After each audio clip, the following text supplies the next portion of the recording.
Hello everyone, दीक्षा S की तरफ से आप लोगों के लिए टेस्ट सीरीज लॉन्च किया गया था, जिसमें आज हम लोग टेस्ट नंबर 2 की को देखेंगे।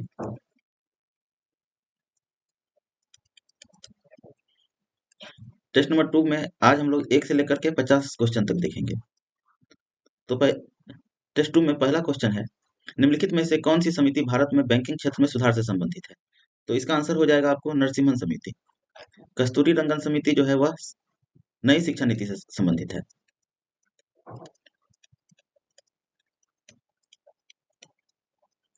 चलैया समिति कर सुधार से संबंधित है।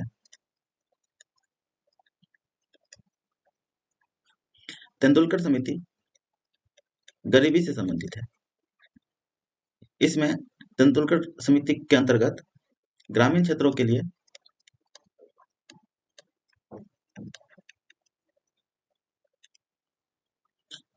27 रुपीज प्रतिदिन और शहरी क्षेत्रों के लिए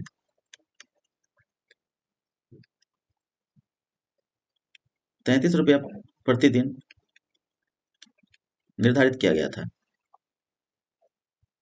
नेक्स्ट क्वेश्चन है, दुनिया के मजदूरों एक हो का नारा किसने दिया था?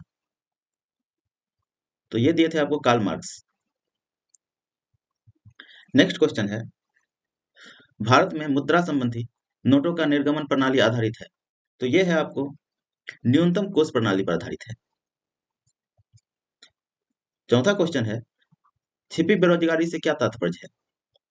तो छिपी बेरोजगारी से तात्पर्य है किसी कार्य को जिसको कम व्यक्ति कर सकते हैं लेकिन अधिक अधिक व्यक्ति लगे रहते हैं, तो इस प्रकार की बेरोजगारी छिपी हुई बेरोजगारी कहलाती है। Question number 5, sovereign gold bond योजना 2022-23 के संबंध में कौन सा तथ्य सही नहीं है? नहीं पूछा जा रहा है। तो ए ऑप्शन है, यह बॉन्ड भारत सरकार की ओर से आरबीआई के द्वारा जारी किया जाएगा। तो यह बिल्कुल सही है। बी ऑप्शन है, बॉन्ड को 1 ग्राम की बुनियादी इकाई के साथ सोने के ग्राम संबंधी गुणक में अंकित किया जाएगा। यह भी सही है। सी ऑप्शन है, निवेश की न्यूनतम स्वीकार्य सीमा 5 ग्राम सोना होगा, जो कि गलत है। न्यूनतम सीमा जो है वह 1 ग्राम सोना है। और डी ऑप्शन है, संयुक्त धारिता की स्थिति में 4 केजी की निवेश सीमा केवल प्रथम आवेदक पर लागू होगा। यह भी सही है। तो हमारा आंसर हो जाएगा सी। नेक्स्ट क्वेश्चन है, भारत में राष्ट्रीय आय का आकलन किसके द्वारा किया जाता है? तो ये किया जाता है आपको सीएसओ, केंद्रीय सांख्यिकी संगठन के द्वारा। 7 नंबर क्वेश्चन, बजट घाटे से क्या तात्पर्य है? तो इसका आंसर हो जाएगा डी, वित्तीय घाटे में से ब्याज का भुगतान घटाने पर। 8 नंबर क्वेश्चन, बिहार में परमानेंट सेटलमेंट लागू करने का क्या कारण था? तो इसका आंसर हो जाएगा सी, भू राजस्व का राजस्व निर्णय करना, जबकि जमींदारों के लिए जमीन पर वंश परंपरा का स्वेच्छा से हस्तांतरित करना, ये मुख्य उद्देश्य था आपका परमानेंट सेटलमेंट का।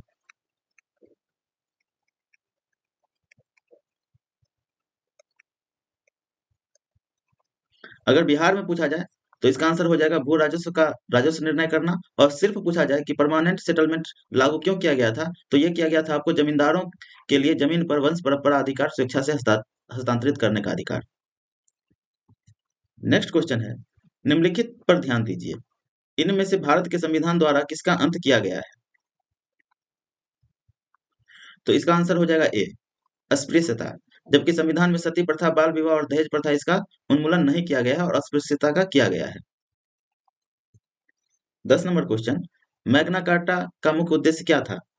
तो ये था आपको राजाओं की ताकत को कानून के अंदर लाना। इसका आंसर हो जाएगा ए, मैग्ना कार्टा जो है यह ब्रिटेन से संबंधित है।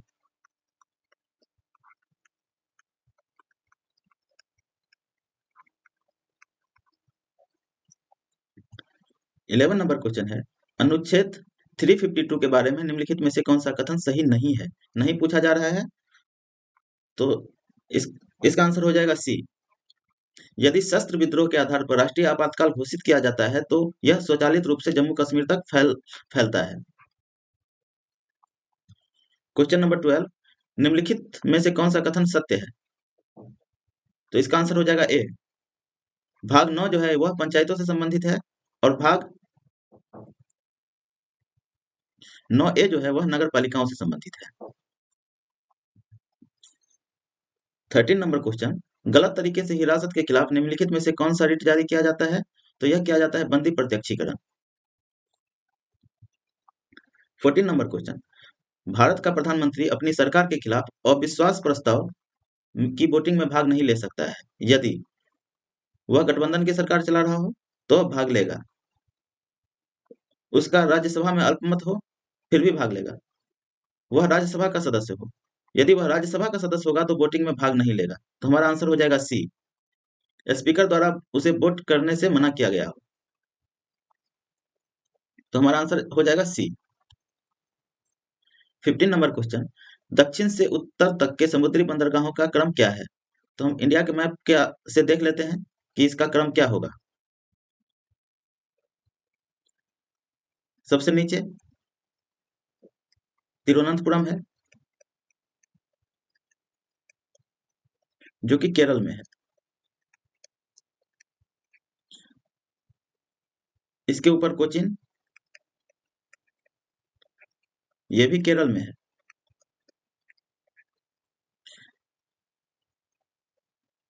इसके ऊपर हो जाएगा आपको कालीकट,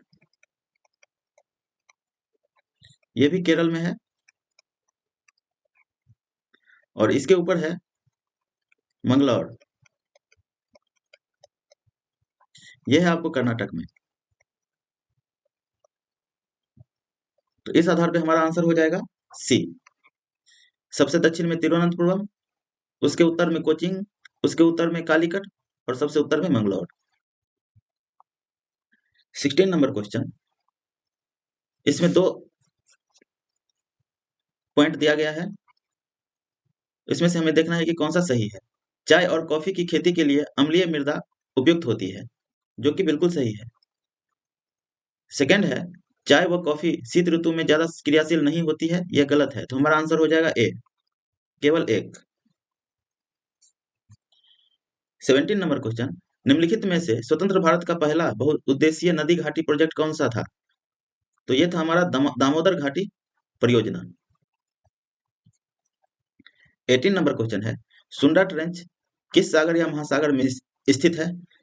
तो सुंडा ट्रेंच जो है वह हिंद महासागर में अवस्थित है। 19 नंबर क्वेश्चन, जलोढ़ मृदा के बारे में निम्नलिखित में से कौन सा कथन असत्य है? जलोढ़ मृदा भारत में एक बड़े भूभाग पर पाई जाती है, जो कि बिल्कुल सही है। यह मृदा काफी उपजाऊ होती है, यह भी सही है। इसमें नाइट्रोजन की कमी और कमी होती है, यह फास्फोरिक होती है, यह भी सही है। इसमें क्ले की मात्रा काफी अधिक होती है और यह नमी को ज्यादा समय तक रख सकती है, यह गलत है। ये जो है ये गुण जो है वह काली कपासी मिट्टी का है।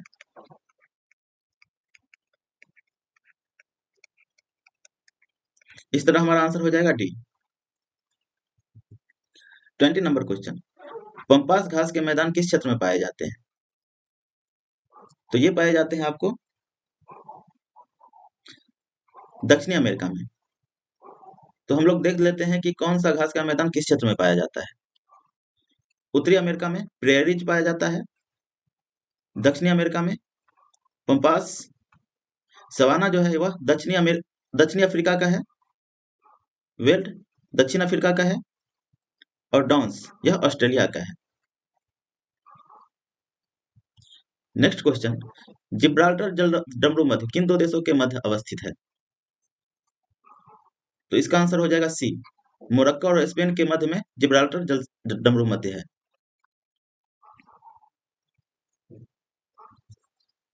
22 नंबर क्वेश्चन, हर्ट्ज से क्या मापा जाता है? हर्ट्ज में आवृत्ति को मापा जाता है। तो हमारा आंसर हो जाएगा ए। 23 नंबर क्वेश्चन, निम्नलिखित युग्मों में से कौन सा एक सही सुमेलित नहीं है? यहाँ पे नहीं पूछा जा रहा है। ओडोमीटर वाहनों की पहियों द्वारा तय की गई दूरी मापने का यंत्र, यह सही है। ओंडोमीटर विद्युत चुंबकीय तरंगों की आवृत्ति मापने का यंत्र, ये भी सही है। ऑडियोमीटर ध्वनि तीव्रता मापक युक्ति, ये भी सही है। एमीटर विद्युत शक्ति मापक यंत्र, ये गलत है। तो इस तरह से हमारा आंसर हो जाएगा डी। एमीटर जो है वह एमीटर से विद्युत धारा मापा जाता है। नेक्स्ट क्वेश्चन, एक ट्रेन जैसे ही चलना प्रारंभ करता है उसमें बैठे हुए यात्री का सिर पीछे की ओर झुक जाता है, इसका क्या कारण है? तो इसका कारण है स्थिरता के जड़त्व का। यही वजह है कि जब ट्रेन चलती है तो हमारा सिर पीछे की तरफ झुक जाता है। 25 नंबर क्वेश्चन, शीतकाल में जब झील की ऊपरी सतह का बर्फ पानी बर्फ में बदल जाता है फिर भी जलीय जंतु जीवित रहते हैं, क्योंकि? तो इसका आंसर हो जाएगा डी। पानी का घनत्व 4 डिग्री सेंटीग्रेड पर सबसे अधिक होता है, जिसमें बर्फ की ऊपरी सतह के नीचे पानी रहता है। मतलब कि ऊपरी सतह जम जाता है,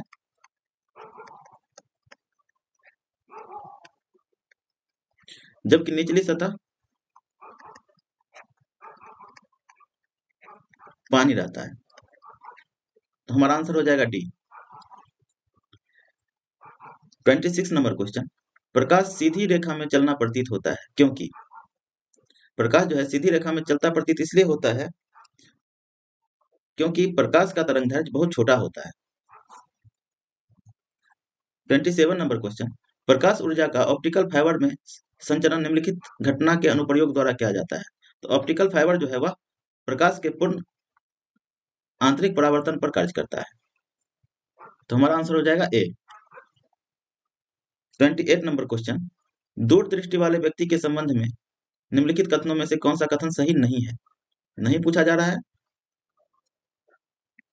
व्यक्ति दूर के पिंड को स्पष्ट देख सकता है, यह सही है। लेंस का नाभ्यांतर अधिक होता है, यह भी सही है। निकट के पिंडों का प्रतिबिंब रेटिना के पीछे फोकस होता है, यह भी सही है। डी में है, इस दोष को करने के लिए उत्तल लेंस का उपयोग किया जाता है, जो कि बिल्कुल गलत है। दूरदृष्टि दोष को ठीक करने के लिए उत्तल लेंस का उपयोग किया जाता है, न कि अवतल का। इस प्रकार हमारा आंसर हो जाएगा डी। 29 नंबर क्वेश्चन, निम्नलिखित अवस्थाओं में से किस में गीले कपड़े जो है सबसे जल्दी सूख जाएंगे? तो यदि आर्द्रता 20% हो और 600 डिग्री टेम्परेचर हो तो जल्दी सूख जाएगा। इस ऑप्शन के हिसाब से हमारा आंसर हो जाएगा डी। आर्द्रता कम और तापमान अधिक।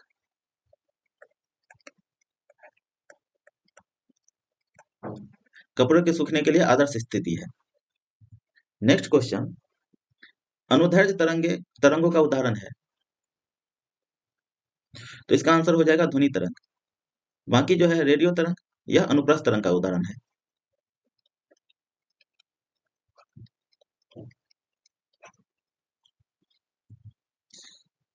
31 नंबर क्वेश्चन, कच्ची चीनी को रंग विहीन करने के लिए जिस चारकोल का उपयोग किया जाता है वह कौन सा है? तो एनिमल चारकोल जो है वह उसके माध्यम से चीनी को रंग विहीन किया जाता है। 32 नंबर क्वेश्चन, निम्नलिखित में से कौन सा एक शांतिकारक औषधि है? तो इसका आंसर हो जाएगा आपको potassium bromide, A option. 33 number question, निम्नलिखित में से कौन सा उर्वरक मृदा में सर्वाधिक अम्ल छोड़ता है? तो इसका आंसर हो जाएगा ammonium sulphate. Ammonium ammonium sulphate जो है वह मृदा में सर्वाधिक अम्ल छोड़ता है। 34 नंबर क्वेश्चन, निम्नलिखित कथनों पर विचार कीजिए। इसमें कथन और कारण दिया गया है।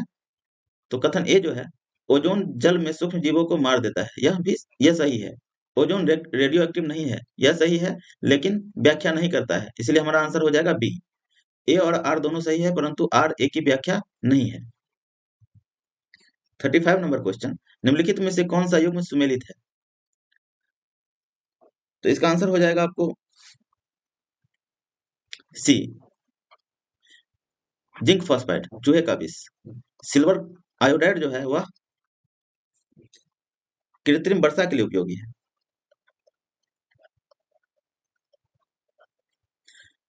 सिल्वर क्लोराइड यह जो है फोटोक्रोमिक कांच में उपयोग किया जाता है।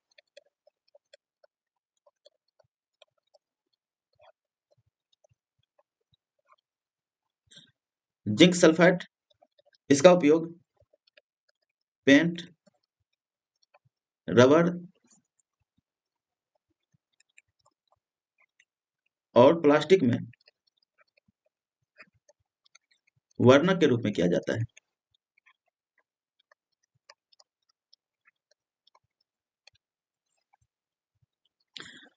नेक्स्ट क्वेश्चन है,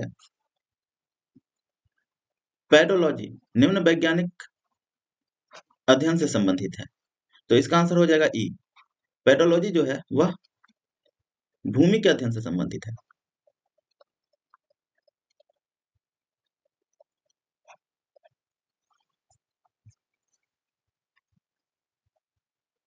नेक्स्ट क्वेश्चन, दूध में प्रोटीन और कार्बोहाइड्रेट के अतिरिक्त पोषकदायक अन्य तत्वों में कौन क्या सम्मिलित है? तो इसका आंसर हो जाएगा बी, कैल्शियम और पोटेशियम। दूध में प्रोटीन और कार्बोहाइड्रेट के अलावा कैल्शियम और पोटेशियम भी पाया जाता है। नेक्स्ट क्वेश्चन, निम्नलिखित भोज्य पदार्थों में से किसमें सभी अनिवार्य एमिनो अम्ल उपस्थित होता है? तो इसका आंसर हो जाएगा दूध और अंडा। इस प्रकार आंसर होगा ई, एक से अधिक। 39 नंबर क्वेश्चन, कार्बन मोनोऑक्साइड विषाक्तता निम्नलिखित में से किसको मुख्यतः प्रभावित करता है? तो इसका आंसर हो जाएगा डी, कार्बन मोनोऑक्साइड जो है रक्त की ऑक्सीजन को वहन करने की क्षमता को बाधित करता है। 40 नंबर क्वेश्चन, एक व्यक्ति दुर्घटना में घायल हो गया है, उसके रक्त समूह की जांच के लिए समय नहीं है, उसे निम्न में से कौन सा खून दिया जाना चाहिए? तो इसका आंसर हो जाएगा आपको सी, ओ, आरएच फैक्टर माइनस। ओ जो है वह सार्वत्रिक दाता है। ओ में भी ओ माइनस। 41 नंबर क्वेश्चन, निम्नलिखित मनुष्य के शरीर में किस अंग में लिम्फोसाइट का निर्माण होता है? तो इसका आंसर हो जाएगा ई, एक से अधिक। लिम्फोसाइट का निर्माण जो है अस्थि मज्जा और तिल्ली दोनों में होता है। 42 नंबर क्वेश्चन, निम्नलिखित में से कौन सा मानव गुर्दे का सामान्य कार्य नहीं है? रक्त में जल की मात्रा का नियंत्रण ये है, रक्त में शर्करा का नियंत्रण ये गलत है, यूरिया को छानकर बाहर करना गुर्दे का ये भी काम है, कई हार्मोनों का स्त्रवण करना ये भी कार्य है, रक्त शर्करा का नियंत्रण जो है वह इंसुलिन नामक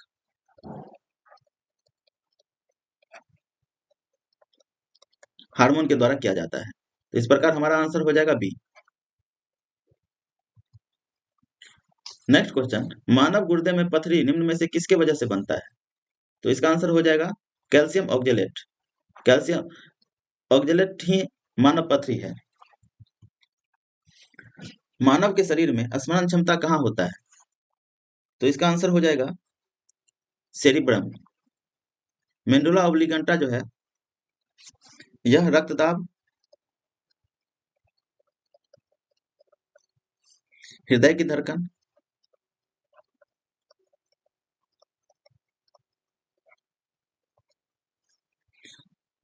श्वसन नियंत्रण,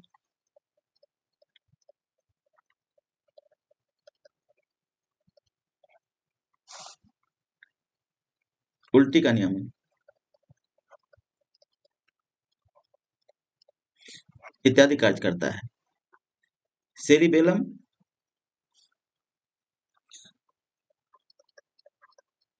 शरीर के संतुलन के लिए जिम्मेदार है, जबकि सेरिब्रम जो है वह स्मरण क्षमता, इच्छा शक्ति, चिंतन इत्यादि के लिए जिम्मेदार है। अब चलते हैं नेक्स्ट क्वेश्चन की ओर। इसमें सूची 1 का सूची 2 से मिलान करना है। एक तरफ हार्मोन दिया गया है और दूसरी तरफ स्रावित ग्रंथि दिया हुआ है।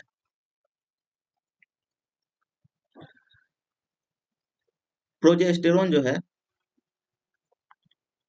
वह गर्भाशय महिला से संबंधित है। टेस्टोस्टेरोन यह जो है पुरुष से संबंधित है। थायरॉक्सिन थायराइड ग्रंथि से संबंधित है। इंसुलिन अग्नाशय से संबंधित है। तो इस प्रकार हमारा आंसर हो जाएगा ए का 3, बी का 4, सी का 1 और डी का 2। नेक्स्ट क्वेश्चन, पृथ्वी पर अधिकांश ऑक्सीजन उत्पादित होता है, तो सबसे ज्यादा शैवालों के द्वारा पृथ्वी पर ऑक्सीजन का उत्पादन होता है, क्योंकि शैवालों की संख्या पृथ्वी पर सबसे अधिक है।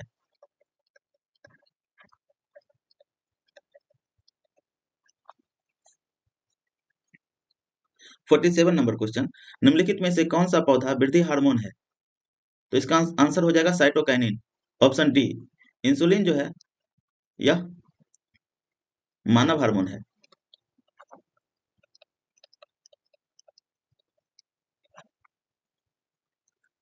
इसकी कमी से मधुमेह नामक बीमारी होती है। थायरॉक्सिन थायराइड ग्रंथि से संबंधित है।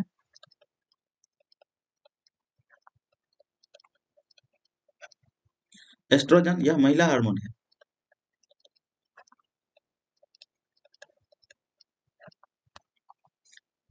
नेक्स्ट क्वेश्चन, गैसोहोल का मिश्रण है। तो इसका आंसर हो जाएगा बी, गैसोलीन और इथेनॉल मिलकर गैसोहोल का निर्माण करता है। 49 नंबर क्वेश्चन, निम्नलिखित में से किस विस्फोटक का नाम नोबेल तेल है? तो इसका आंसर हो जाएगा ए, टीएनजी। टीएनजी का फुल फॉर्म होता है